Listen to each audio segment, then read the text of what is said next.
The main story we're going to take a look at today, Mahmoud Khalil. Mahmoud Khalil is a American green card holder, a permanent resident, and a Columbia University activist.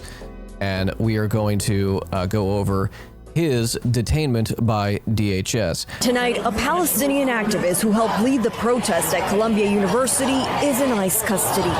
Mahmoud Khalil's attorney saying in a statement that he was wrongfully arrested by immigration agents, claiming his student visa was revoked, even though Mahmoud is a legal permanent resident and not in the U.S. on a student visa. Trying to clarify this with the university. As if it should matter, right?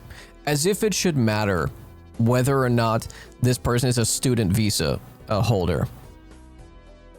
That should matter 0%. Mahmoud was arrested by ICE and is now, for as far as we know, being held in a ICE detention center in Louisiana. He's from New York.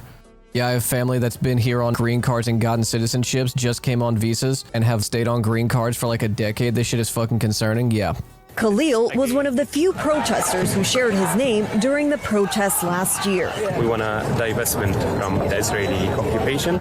In a statement, Columbia University acknowledging reports of ICE around campus. This reported arrest coming on the heels of the Trump administration canceling about $400 million in federal grants to Columbia University. And that's it. That's it right there. That's why the executives at Columbia are not going to push back against this, because they're afraid of their endowments. They're afraid of their federal funding being cut, which is also fucking illegal to just take away federal funding from universities, from schools, because they're allowing their students to exercise their First Amendment rights.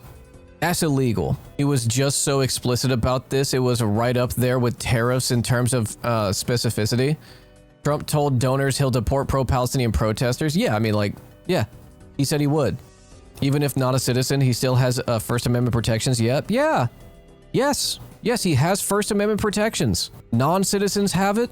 Visa holders have it.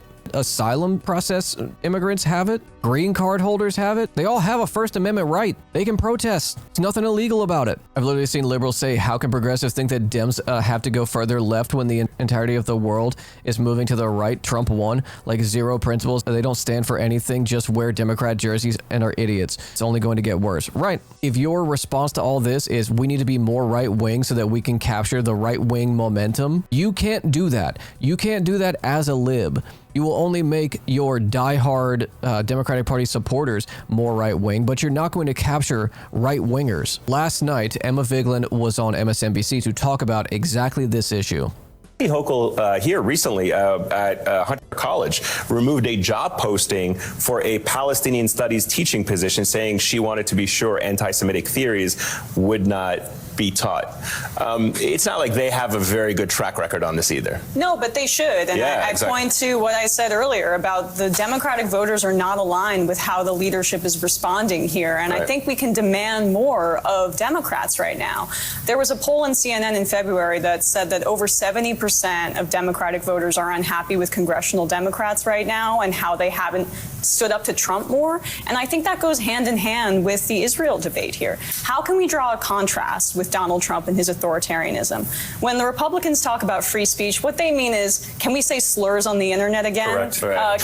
True. Can we feel okay saying Can we celebrate Christmas? I mean, really, that's what it is. And then, but for the Democrats and for the left, the anti-war movement has always been an integral part of social progress, particularly on college campuses as well. So when we're trying to combat Trump, Emma's crushing it. So cool seeing her on live TV. It is.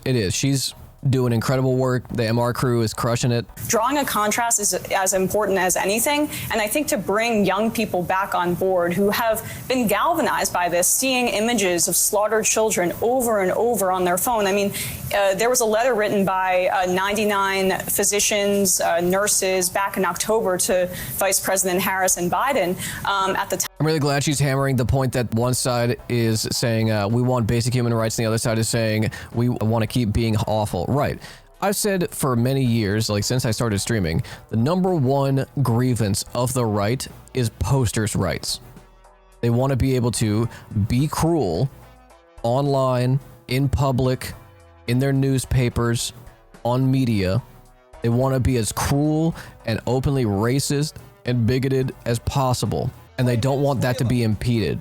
Now, I am not 100% opposed to people being shitheads online. I have a very reasonable line though. Slurs, like denigrating people for whatever marginalized group they're from, that shit should not be allowed online. The online sphere is the public square of our time. You wouldn't do that in public. A lot of these dudes who say the shit that they say online would not do that to someone's face, and the ones who do should meet reprisal in public. Who Jeremy Scahill and Dropside News, along with several others, has coverage of. We're going to take a look at that. It is believed that he is being held in Louisiana, so I'm going to be trying to get in touch with immigrant rights activists, lawyers, and local community orgs to see if there are any planned actions. Last night, DHS detained a Palestinian who helped lead Colombia encampment. Agents told him his visa was revoked. He said he had a green card. They were confused and then said that that was revoked too. His attorney demanded a warrant. Agents hung up instead. DHS detains lead negotiator of Colombia-Gaza Solidarity encampment, claiming activities align to Hamas. The concern we've had with the Trump administration talking about making protesting or fundraising or, aiding organizations that would be deemed as, involved in terrorist activities or aligned with terrorism has been this. It has been exactly what is happening to Mahmoud Khalil. The concern is primarily the fascism, because that's what this is. This is saying that protected speech is not protected.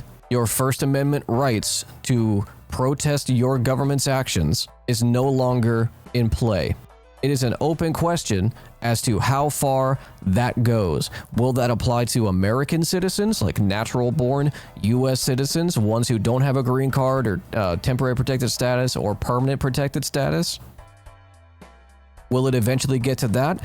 That's the question, because now we're one step away from it. We are one step away from U.S. citizens being kicked out of the country for protesting against American foreign policy.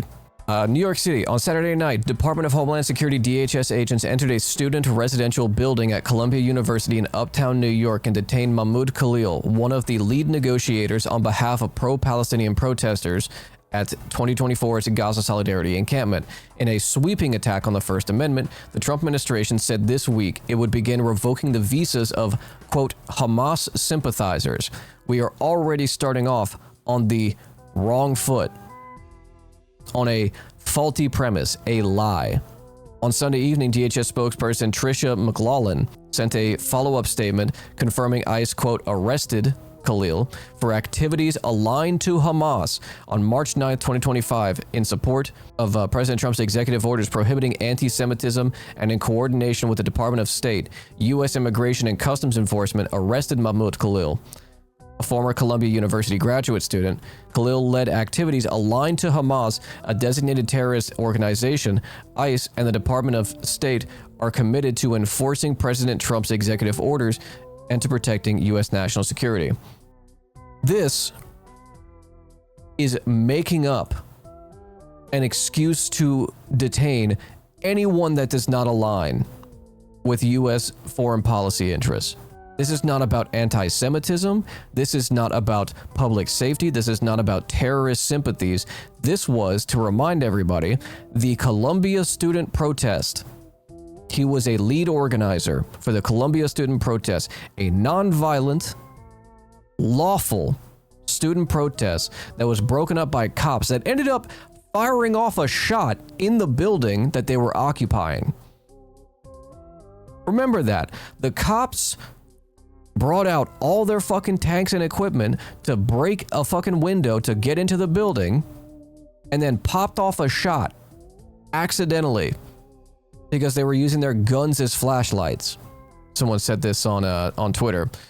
Yeah. Emin Abdelhadi, assistant professor and a columnist at In These Times.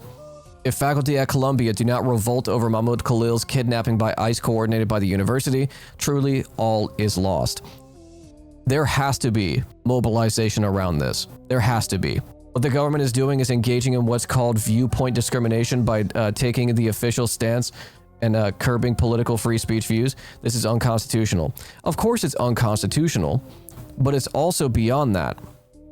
It's not just that it's unconstitutional. It's thought crime.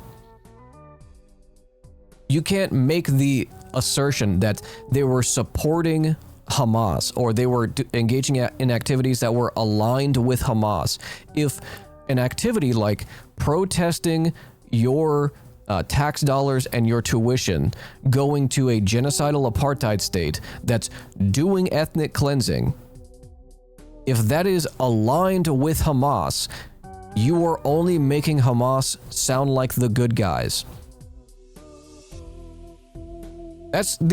Because of how language works, that is the conclusion you can make. If genocide is bad, if we all agree genocide is bad, if we agree that fascism and ethnic cleansing is bad, and you're saying that protesting against those things aligns with Hamas, you're saying that Hamas is the anti-genocide group, and that the ones doing it, that you're protecting by arresting lawful permanent residents, you are saying that that group is the bad guy.